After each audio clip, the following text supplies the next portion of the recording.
Okay, we're going to finish this up with our reporting.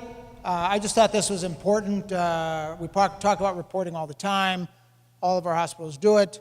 We all have the nice voice system that everybody participates in.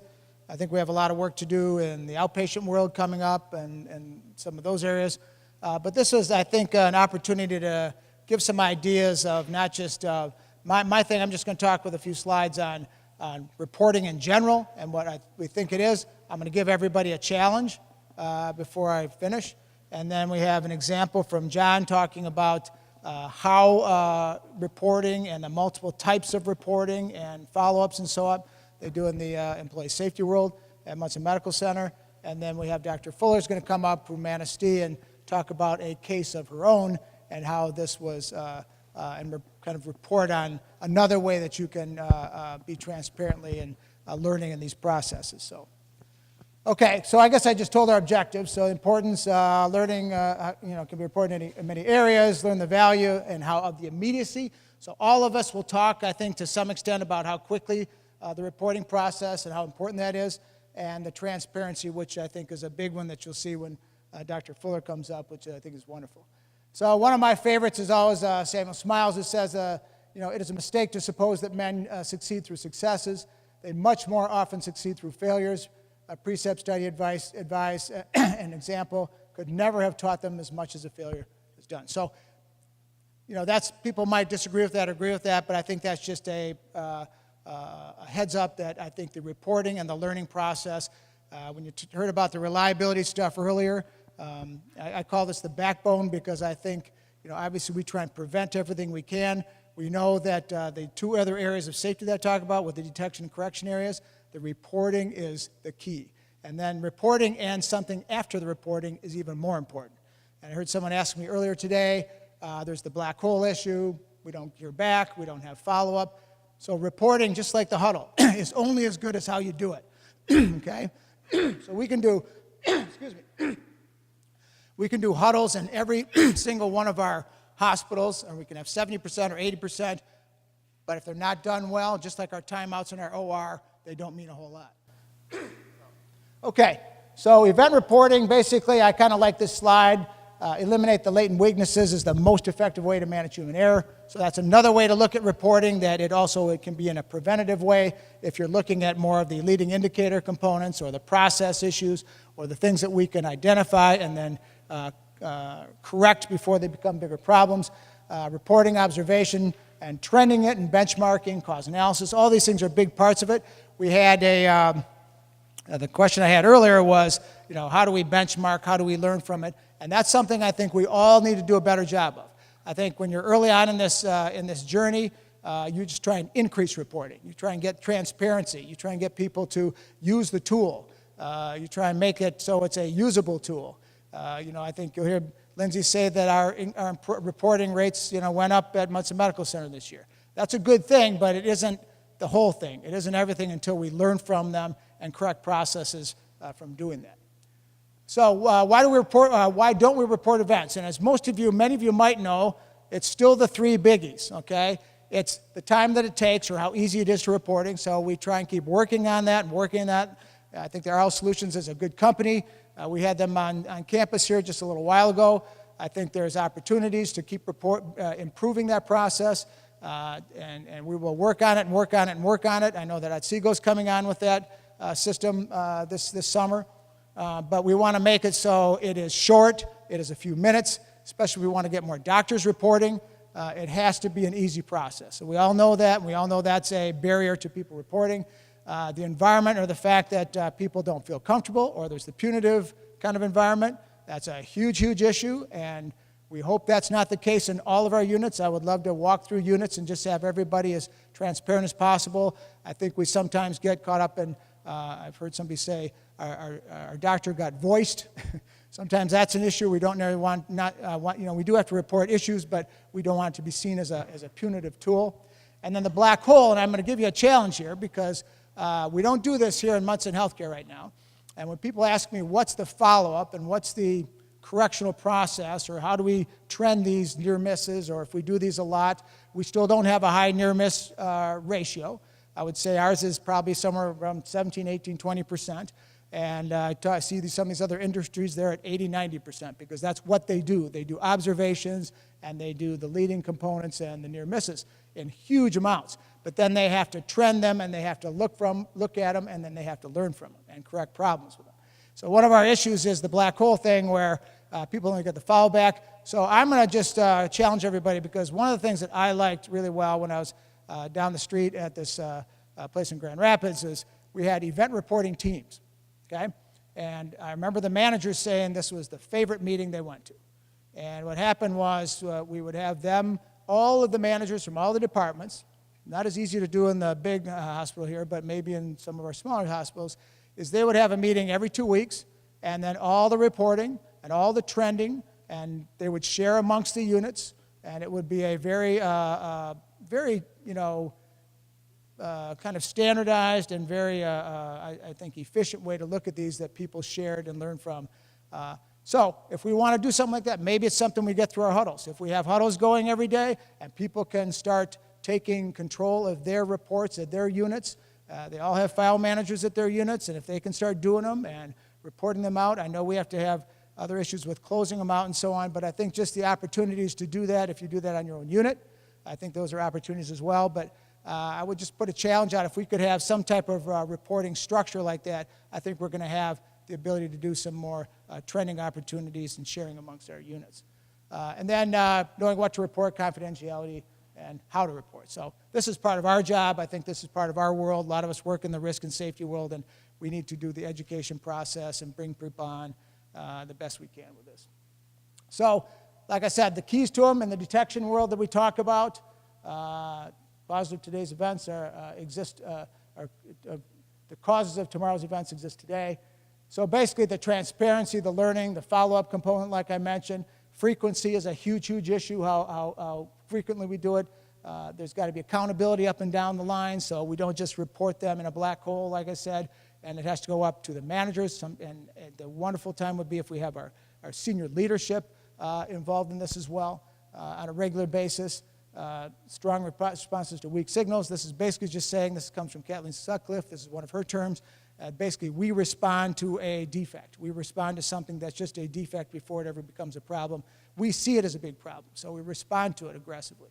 The problem-solving component, as you guys are learning today, we'll be doing more and more at our unit levels, so hopefully that is opportunity. And I'll talk about the leading indicators and the aggressiveness. So basically, you guys have seen this one before, but this is the area we got to work in. We got to improve, and we've got to get more and more of this component into our reporting world. And if we're going to really be a safe system, this is where we're going to operate someday. Not many hospital systems operate in this world. There are other industries that do this pretty darn well, but this is, I think, where we got to get to as a hospital system. So you see here that other near misses, that near miss world has been done for many, many years by other places, so we just have to get it to so it's a valued process. I think we would like to put out near miss ratios. We'd like to do that with all of our hospitals. I'd like to put that in report cards for our safety report cards so we all know where we're at, and that's a very measurable process. And if we're at 15 or 20 or 25%, we know we've got a long ways to go because we want it to be flip-flopped just the other way so that our near misses are the ones that dominate our reporting. This is one you just saw kind of from Amanda just a little bit ago. I just wanted to mention a couple things about when you, and I want everybody, like I said earlier, to kind of leave here after tomorrow understanding what leading indicators mean, because this is what we're going to be talking about and going forward with. And these are just, like we said, these are just the processes. These are the things that we identify every day. These are the risks, the scoring, like it could be our sepsis scoring, it could be our fall scoring or whatever.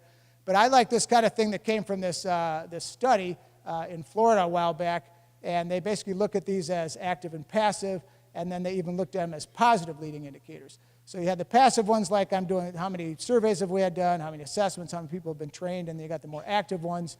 So you can even break them down into those areas if you want, if we want to get a little bit more specific.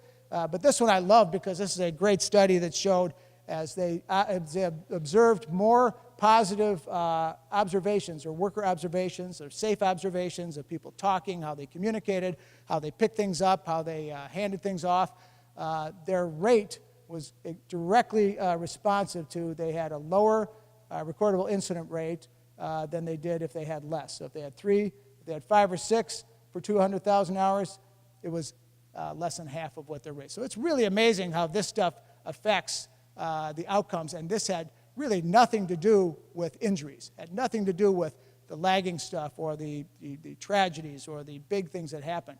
This was all just reporting on positive behaviors, which I think is pretty fascinating.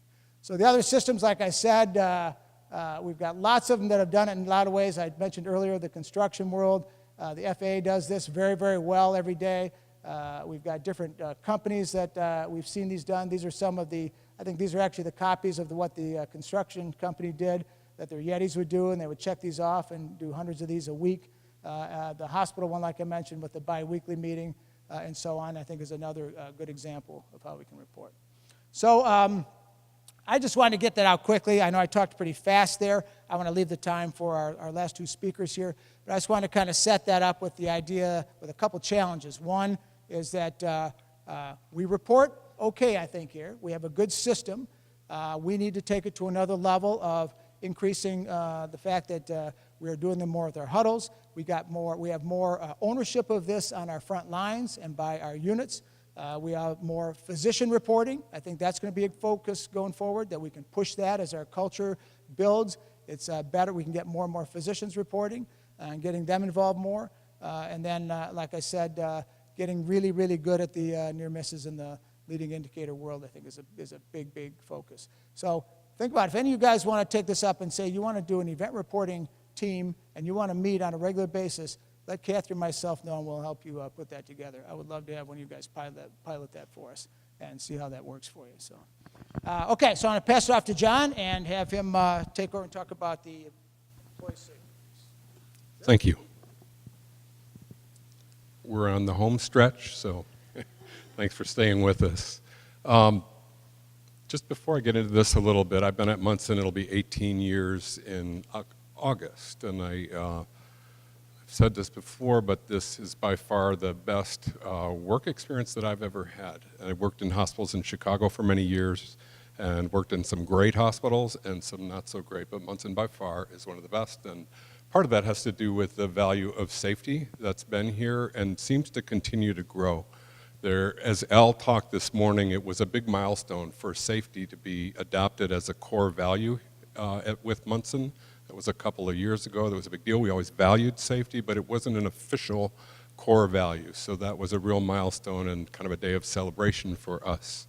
Another milestone, actually talking about reporting, we've had in the last couple of years built some much more foundational and more frequent forums for reporting, and I think that's helped us in a big way. We've kind of done well. We've benchmarked well with employee injuries through the years compared to Michigan hospitals. More recently, we've been able to look at, from a national perspective, how we're doing, and we are right up there in the top percentile. We're proud of that, but we're not satisfied with that.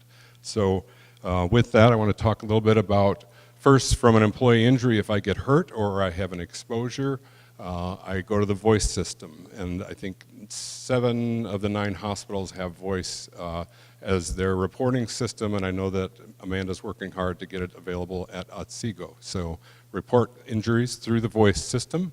And we used to, in Traverse City, we used to have a more centralized model for following up on employee injuries. The safety department would call the employee or try to call the employee, and if it was a night shift, it was a real challenge to get in touch with that employee and found out what happened and do some investigation. So we decentralized that process and did work with our managers and gave them some tools and encouraged them to try and follow up with their employees within 24 hours of a reported injury. And there are a couple of benefits to that. One is that it's a great opportunity to demonstrate care and concern for your employee, right?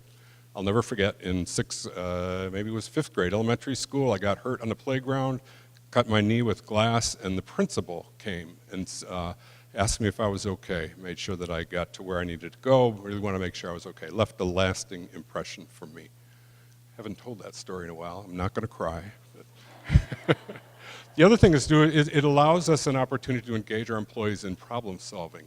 helping them think strategically about what we put in place that might prevent this type of injury from happening again. So engaging the employee in making a safer environment, thinking about their ideas and solutions for how we might be able to improve things going forward. And then, so prevention strategies, lots of benefit from that, follow-up from the manager. When we have managers who have 10 employees, and then we have managers who have 150 employees. So it's a real challenge, and there's opportunity to delegate, and we do that. But we recently introduced SBAR as the framework that we want people to follow up, managers to follow up with their employee injuries. So I think that that's been helpful, and most nurse managers are familiar with SBAR, so it makes that process pretty easy. So daily check-in, we introduced that to Traverse City. Diane, how long has it been? 2 years? That's what I was thinking, yeah. And at our daily check-in, and I'm sure that at other hospitals too, we do report any employee injuries that happened within the past 24 hours, whether they were serious or not. We report all injuries in that forum. And if it's a Monday, you look back for the past weekend since Friday.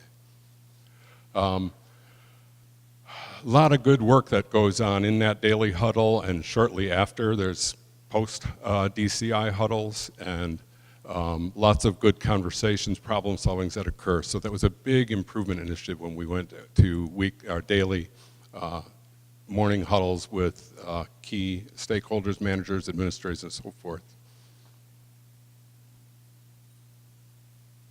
I'm a little bit lost. Oh, I've got a repeat there. Sorry about that. Okay. And then we implemented what we call, and this was Lorraine Frank Lightfoot's idea from another hospital, weekly employee injury reviews. So any manager who's had an employee injured within the past 7 days brings their SBAR investigation findings to that meeting, shares what happened, and shares what the investigation findings were. And what that forum does is it number one, it holds managers accountable for doing that post-incident investigation. So you don't want to come to that meeting not prepared. And number two, it allows for networking and problem solving and sharing of ideas on how we can prevent injuries going forward. And one good example of that is a manager who works in childcare. They had an employee who was injured using a knife. And food and nutrition manager pipes up and says, hey, you know what, we've got these great gloves that we use, and we don't allow people to use knives without wearing these gloves, so you might want to try those out. So manager shares the information about how to get those gloves, and everybody's happy. Go on? No. Oh, so sharing best practices, again, that's a great opportunity for doing that manager to manager. And then we also have these weekly meetings for our employee safety charters. We used to meet monthly, and when Tom came on board, he said, you know what, you guys got to do this weekly, and you got to do it as a system. So now we do them, every hospital calls in, talks about any injuries from the previous week, and we do it by category, the top 4 contributors for OSHA recordables. Many of you are familiar with these, but it's SHARPS, safe patient handling, slips, trips, and falls, and workplace violence. So in those meetings, we identify trends, and then we look at where we need to focus our energies in terms of safety campaigns and safety activities, and we share what we're doing locally and look at what we can do collectively in those areas. Just focusing in on workplace violence for a moment, we had at Traverse City, we had 56 reported injuries in FY17, 56 reported injuries. 3 of those were OSHA recordables. FY18 so far, we've had 6 OSHA recordables, but over 130 reported injuries. So huge increase in reporting. Yeah, the frequency's going up, but the reporting is also going way up, and we've encouraged people to report any kind of injury that comes from a patient, whether it's slap on the arm, intentional or unintentional, so that we can really gather that information to get a real picture of what our employees are experiencing every day. So the other thing that we instituted in daily check-in with regard to workplace violence is we have the units determine which patients are at risk for violence. And they can do that from a number of ways. If there's a patient acted out in the emergency department, or there was an issue on the unit, or if there's history of violence, and we have a little more information than we used to about our history with our patients. So these kinds of indicators that might tell us that there is that potential for violence. So that gets reported to bed meeting and then daily check-in, and we make sure that any unit that has a patient with potential for violence has a good safety plan in place, individualized safety plan for that particular patient and the staff that are working with that patient.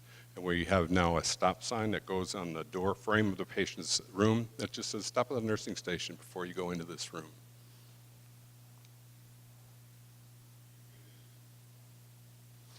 A couple of new areas that we're pretty excited about that because both of these increase the visibility and the accountability for employee injuries. And one is our monthly reports to senior leadership, and we have a standardized way that we do that. So we identify the top contributors, and that's those 4 areas that I talked about: sharps, safe patient handling, slips, trips, and falls, and violence. And we identify appropriate countermeasures for based on root cause of those types of injuries. So we report off on how those are doing and whether or not we're favorable or unfavorable to our target. Ultimate target obviously is 0. And then the CEOs at all of our hospitals are now responsible for reporting at their monthly meeting how many employee injuries they've had over the past month. So we have to feed them that information and feed them the information about what we're doing about these injuries. So there's a whole different level of attention to safety that we're seeing here at Munson throughout the system. It's exciting, it's hard work, and the work isn't going to get easier because the better we get at this and the fewer people that are injured, the harder it is really to make that number continue to go down. And I'll say that while we're proud of our numbers, we're not satisfied, and in fact, some degree of humility, we've had a really bad couple of weeks at Munson and Traverse City. We had one of our worst weeks with seven people who were hurt seriously. And this week is not looking so good either. We need to understand what's going on, that's happening.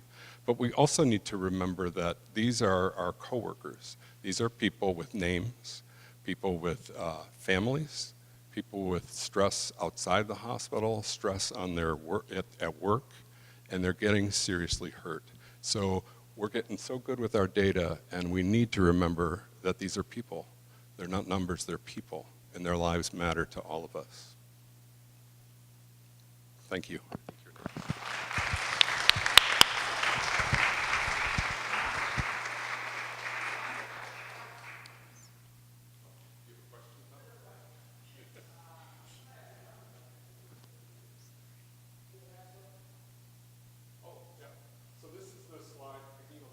Yep. So this is a blurry slide. I apologize for that. So 2010 we had 164 serious injuries. That was a lot. And when we started our safety charters, it was actually around this time, we started to see this decline. And all the way to 2017, where last year we had 111. What we don't have here is the number of employees at the hospital going through the years, but I'm pretty sure it's a slant going that way. Can you hit the next slide?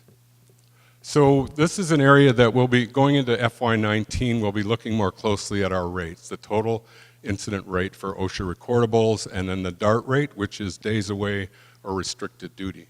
And this is the, thank you, Kayla, for getting us this information. Looking at national benchmark data here, top quartile are the dotted lines, and we want to be below those dotted lines, so black is our total case index rate, and green is our DART rate, and then lost time case rate is the red line. So we fare pretty well, but again, we're shooting for 0 and we can get there. Yes. Oh yeah. So a couple of things that we introduced to our senior leadership team. Tom brought this idea to us, and what we want to do is when we report off on employee injuries in our daily check-in, we want our administrator on call to work with us and go visit that employee. Employees that were seriously hurt, or there's trends, frequent injuries in a certain area, we want to go and visit that employee and participate in that follow-up investigation. Tom and I did it a week or two ago, and it clearly had an impact on that employee. An employee was going from, that was her last day on that unit, moving to another unit. I have a feeling she's going to talk about that response and how we kind of swarmed around, made sure she was okay, and listened to what she had to say about what we could learn from that experience. Yep.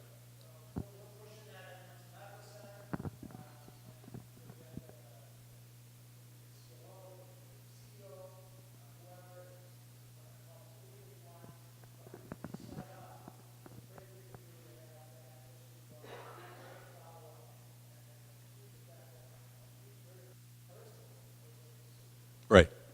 Yep. I do. Mr. Capelli.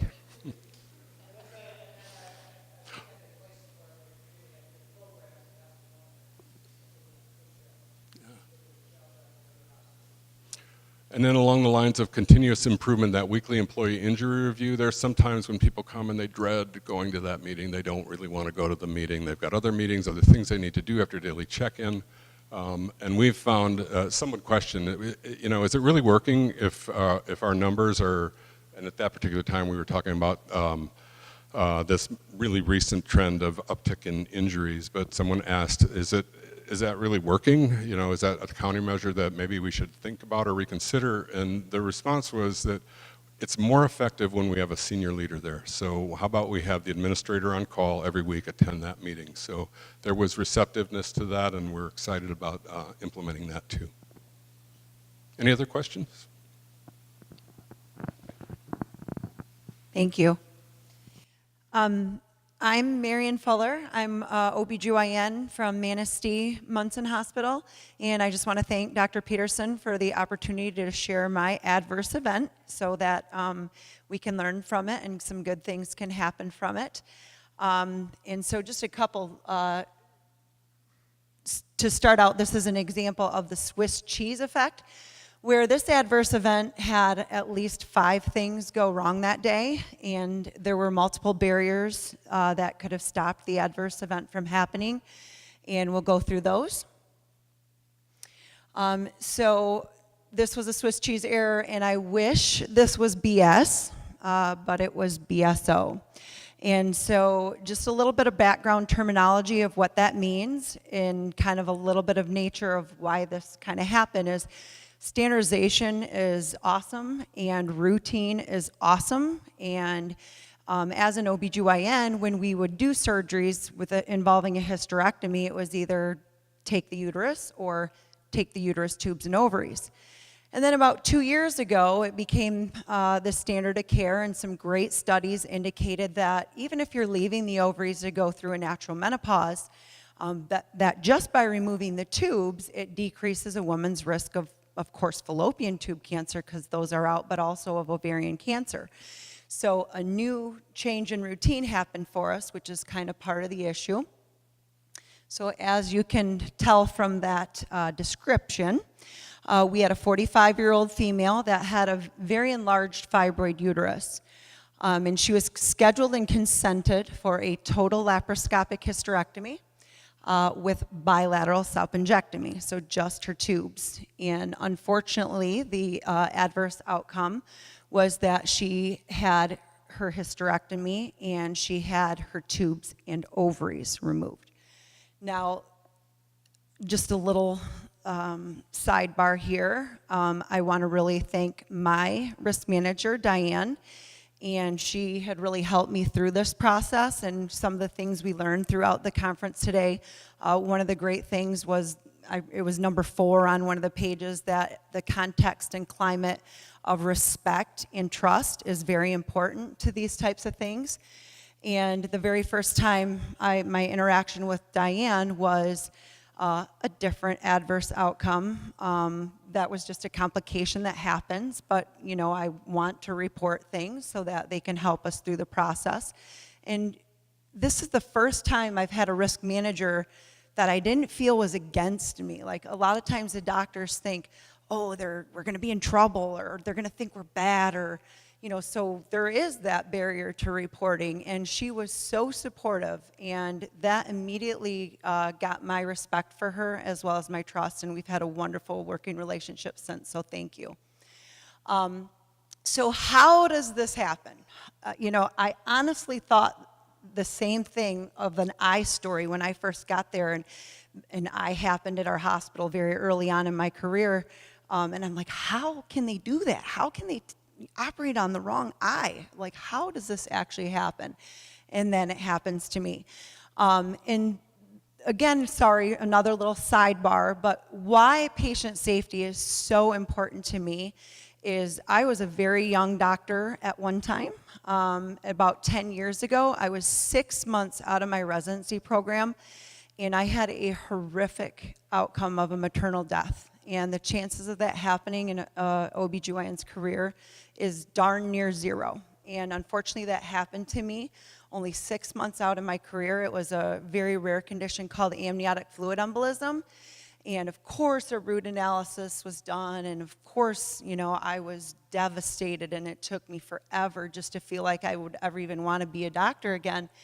And so I thought, gosh, if this is something that ever is something I could have prevented or it was actually my harm, gosh, I'm going to feel even worse if this is how bad I feel and it wasn't something that I had something to do with. But these things do happen, and I guess the best thing we can do is make lemonade out of lemons, so that's why I'm here today. So the first hole in the case, not only was there the kind of change in the standard of care, but also this was a little bit newer of a procedure for me to do it all through the camera. We were doing a lot of LEVHs, and then a lot of patients that have had C-sections and, rather to open them. I very much take pride in minimally invasive surgery, and this was a very big fibroid uterus. I haven't done one this big, so my whole concentration that day was, am I gonna have to open her? Am I gonna be able to get this big uterus out safely? Am I gonna run into bleeding? Am I gonna snag those ureters? So I'm already kind of a little more nervous than I usually am for the day. And this was the second case of the operating room day for me that day. The first one was a C-section with my partner. And back by the scrub sinks, we have the boards listed with all the surgeries for that day. And so there was my case on the board listed as HIST/BSO. So that was kind of the first, okay, yep, got it, yep, I remember this patient. 45, yep, okay, I must have consented her ovaries out. So no reason to think that the board was wrong, but that was kind of the first seed planted in my head. So hole 2, it is our standard and procedure that we review our H&P and make any necessary changes at that time. So this is kind of, you probably all heard our culture of safety training when Tom does the spell coast as fast as you can. Coast, coast, coast. What do you take out of the toaster? Toast. No, it's bread. So this is me all the time, in the old standard, HIST, BSO, HIST, BSO. So again, quickly, there was time pressures that day too. I had another patient in labor. I've got another surgeon following me. And my mind just immediately saw HIST, BS, and filled in the O. Signed off on my H&P, HIST, BSO, on the original update. And then we always talk with the patient also. We're planning on this today. And again, I was so focused on the uterus. We're really gonna try to get this out laparoscopically, but we may have to open, and never really mentioned the ovaries, which is something I standardly do, but missed that day. So that hole 2 was that the RN reviews and cannot take the patient back to surgery without us having the update. So if she read the update, she might not have noted that there was a mistake on that H&P update. So that's another spot where things could have been caught. So hole 3, this it's also our procedure, and I'm sure in every operating situation that the circulating RN and the CRNA ask the patient what are they having done that day. And I don't know what was said to them, if this again was their own educational, not knowing the difference between BS and BSO, but that she's having done, and no one noticed that whatever she said didn't match my H&P. And if they matched it with the consent, then that's great. She matched it with the consent, and that would have been correct, but then again didn't catch the update on the H&P. So now we're back in the operating room, and the patient's asleep, and I perform my timeout, and we have our little huddle, and I tell him, I'm concerned about this big uterus, anesthesia, be ready for extra bleeding if you need to, and then I state my procedure is total laparoscopic hysterectomy with bilateral salpingo oophorectomy. So 2 problems were here. The consent is open in the operating room, and the nurse is supposed to be looking exactly at that consent and making sure that what I say matches what that said. And I was never corrected. And then second, in the operating room, it is our standard that we have in the operating room the procedure that was going to be performed written on our whiteboard. That day, the board was empty. And that would have been a great spot. And if I could go back and do it again, that is one spot where I should have thought stop, because I actually did think it for a quick second. But then I'm in my autopilot. Oh, yeah, I know what we're doing. It's BSO. It's HIS BSO. It's always what it is. And that was what was on the board this morning at the scrub sink. And nobody, said boo to me stating the procedure and that it didn't match the consent. So having it written on the board is how everyone else in the room can hear what I say and correctly match what was on the board. And there was nothing on that board that day. And so I had 4 people in that room tell me that they agree with my procedure. So the last hole, and I'm like a big emoji fan, so hopefully get a little smile over the little question mark. I guess the computer didn't notice that one, but it was my brain exploding like, oh my God. So I take the ovaries out. And the last hole, the scrub tech initiates our ARC safety mnemonic, where the first one is ask. And she asked me, Dr. Fuller, are you taking the ovaries? And I'm like, I just said that at our timeout. Yep. So I'm like, yep, just took the left one. Now we're going to go take the right.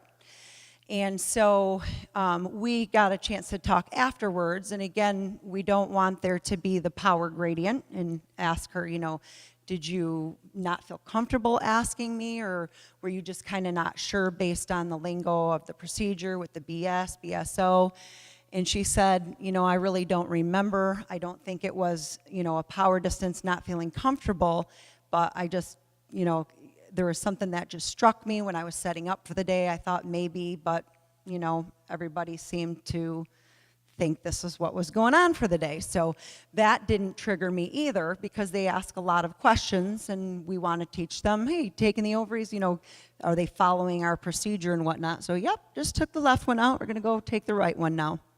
So the whole 5 could have been the new lingo and the new standard of care of taking the tubes out.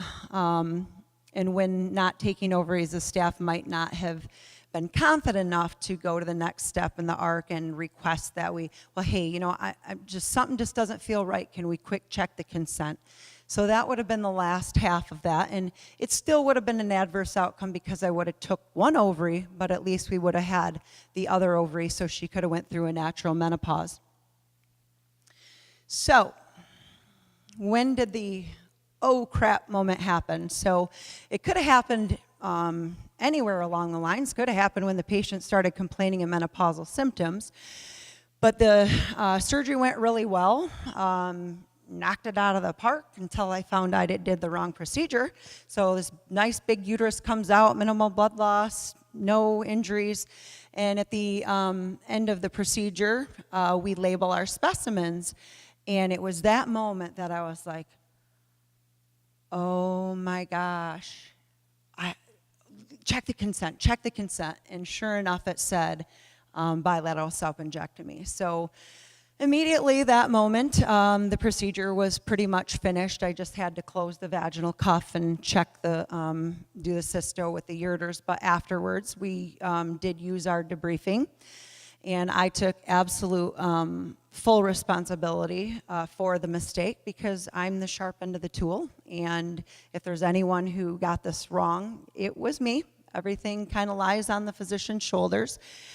But it is also a team process, and that's why safety is so important, because we want to engage everybody in what their role is and where they could have helped me and, threw me a lifeline to help me and this patient. So took full responsibility, took that as a teaching moment to educate everybody on what the difference is between a BSO and a BS and what the terms mean for salpingectomy and oophorectomy. And then I immediately reported it to our OR manager, and I also reported to Diane that day, and she was kind enough to sit by me when I had to tell this patient what I did. And then we immediately performed a root cause analysis. I believe it was in the week, and we had everybody that was involved in that care at the root cause analysis, which was great. So one of the issues when we talk about our culture safety talk that Tom does, there's different types of errors. There's the skill-based, which there weren't really any skill-based errors here, just me doubting my skills at the time of doing the laparoscopic surgery, but no actual skill-based errors. We did have a few rule-based errors that were broke. The circulator didn't quite match up with what I said with what was actually on the chart, or question that at all. Let's see, knowledge-based, I think there was a lot of knowledge-based errors there, with maybe not knowing what the difference in terminology is between bilateral salpingectomy and bilateral salpingo-oophorectomy. So clearly, if that's a mistake I made myself, these are people that aren't trained in what those exact terminology are. And then the other one we of course, that first initial one, where would you think that one fell, Tom, where they wrote the wrong procedure on the board, that initial board?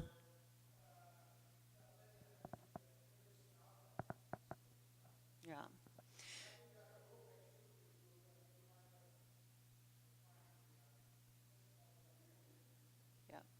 So just kind of give some examples of the different errors that can be caused.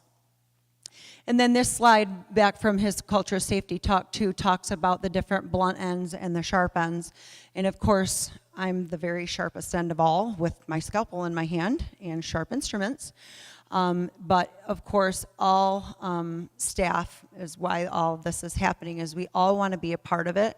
And hold each other accountable. And I can't thank all of you enough for staying this long to listen all day, because you're truly invested in patient safety, and that's what we're striving for. So again, why report if you're not going to do anything about that? So we made a lot of changes after that. And again, my lovely Diane says, "I'm so glad this happened to you." I'm like, "What?" She's like, no, I mean, not that it happened to you, but it happened to you as opposed to somebody else, so that we could use this as a learning experience, and be humble and share what we do and why we can make process improvements, rather than someone stomping their feet or blaming other people for what went wrong that day. So the first thing that happened was we did the root cause analysis. There were multiple things we found. And one of the biggest things that we found, which we actually made a change in our OR section meeting, was that I thought if there's one thing I could have done differently that day, would have been to actually sign the consent form. It's actually acceptable to have the nurses sign the consent form and go through it with them, but we feel it's now safest to have us sign that with them, or at least if the nurses obtain it, that we relook at the consent and sign the consent. So that's the change that made. And when we went to the OR section meeting, believe it or not, there's a few physicians that were kind of gruff and kind of like I just said, they're like, well, that's your problem. You kind of did it. We don't all have to change policy now just because something happens. Like, we all got to take our shoes off through the airport just because some idiot brings a bomb in. It wasn't quite that bad, but it was a little pushback. And again, part of safety is having great leadership step forward and put your foot down. And our surgery section chief said, whoa, whoa, whoa, whoa, whoa. He said, is there any physician in this room that can tell me that looking at the consent and signing it yourself or initialing it is not best practice? Can anyone tell me that? And the room was dead silence. And he said, this is our new policy. The physician is to sign and initial the consent. End of story. So I thank him for that. Sorry, I've been bumping my button there on accident. And then another one that we looked at was having the physicians. The physicians now step away from the table, don't break scrub, but we actually look at the consent when we're doing the timeout and reading the consent out loud right from the consent form, because that day I'm all scrubbed in. I'm at the OR table and I'm, just kind of said what we were doing, but not looking at the consent. So that's 2 extra barriers for our Swiss cheese that we added there. And then as for the OBGYNs, we now very carefully clarify, bilateral salpingo oophorectomy, meaning today we are taking the tubes and the ovaries and just kind of spell it all out for everybody. So again, physicians are one of the sharpest ends, and I also appreciate what everybody else on a care team does, because you guys have the ability to help these processes along. In our nursing, scrub techs, everybody in our hospital is important, and we are all in this together.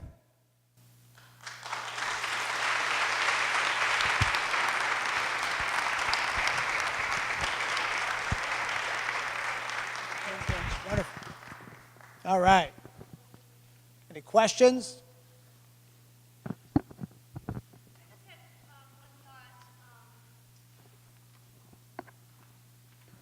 And that is the use of abbreviations. I know, when I saw BS and BSO, I was thinking blood sugar, and then I was like, what's BSO? So I wondered if there was any conversation about the use of abbreviations, or if those are approved in your area. So they are standard approved abbreviations, and just a little background on that. On the consent itself, it is all written out. On the board in the room, it is supposed to be all written out. Let's see, where else did we have it? And when in my timeout, I don't say BS or BSO, I say the actual bilateral salpingo oophorectomy. That's what I said that day. I didn't say BSO, I said hysterectomy, bilateral salpingo oophorectomy. And then what was on the consent was hysterectomy, bilateral salpingectomy. So a lot of spots they were, written out. But yes, the board, seeing that might have, yeah. Good question. More of just kind of a comment, but when I worked in the OR, there was an orthopedic surgeon that every day that he worked, he would huddle with his circulator, the anesthesia provider, and the tech and go over his schedule for the day. Very quick. It was like, 3 or 4 minutes just to make sure that everybody agreed that they were on the same page and could plan for the day. That's a very good practice.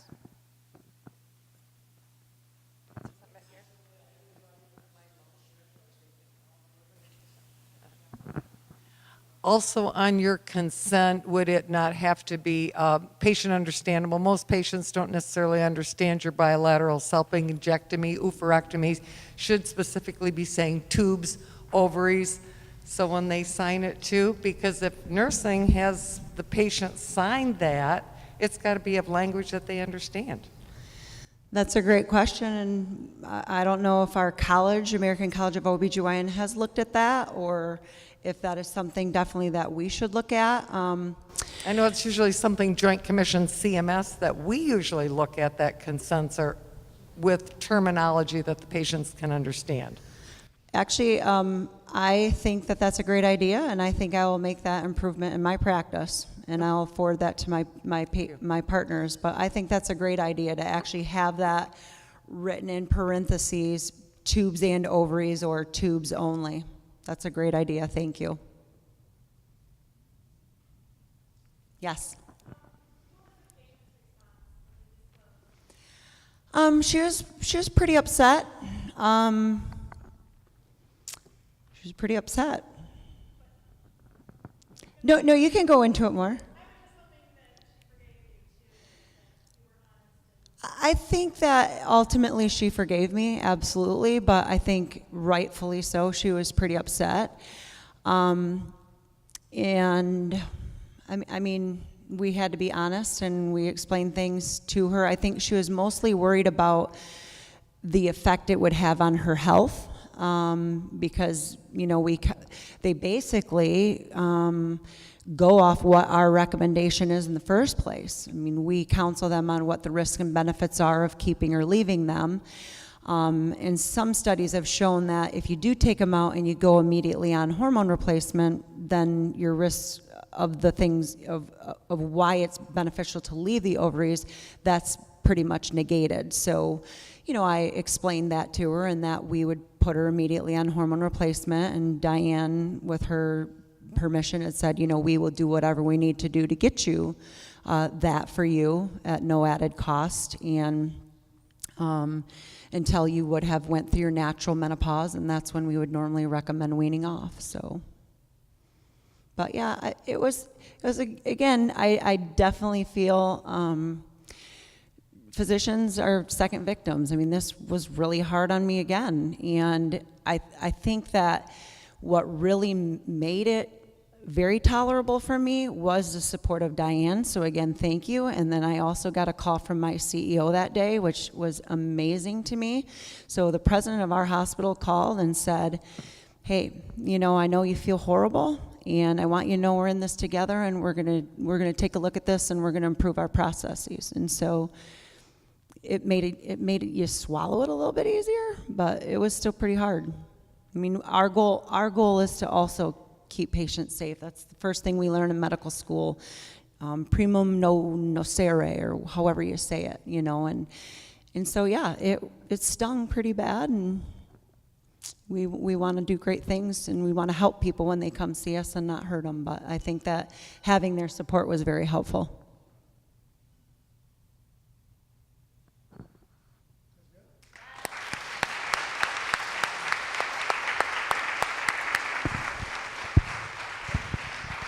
Okay. All right. Well, that's a good way to end out the day, I think. That to me is in the safety world. I have to tell you, you know, we are always doing our best to prevent and prevent and prevent. I know a number of physicians I've worked with over the years who've been through these kinds of incidents. I mentioned the one this morning. They're great people. They're still great doctors.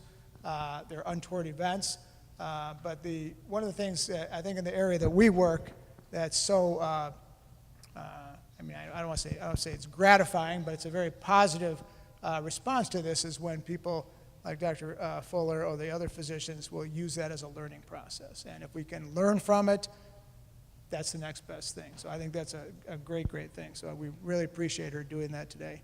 And even fitting it into some of our lingo, right, with our errors and our foundation stuff. So that was wonderful. So thank you again for doing that. Thanks, John, for your piece. And I think we're coming near the end here. I think we got 10 minutes before 5. That's a lot of time we're giving you guys. But this is really great. I think everybody's here. I think everybody was alert all day. I think I think it went very well. So thank you guys for spending the time and giving us your attention today. I think the huddle talks and everything, the A3s were great. So we have tomorrow, and we got some other good speakers tomorrow. You'll hear some stuff from Bill O'Rourke's a pretty amazing guy, and then the two folks from DeWass Children have some great stories, and then we'll have some of our kind of evaluation stuff in the afternoon. So questions for anybody else? You guys good? Are we good for the night, you think? I guess it'll get locked up, so if you need to take your bottles. I forgot to give one to Sutcliffe. I should have given her. Anyway. But anyway, so what time are we at tomorrow?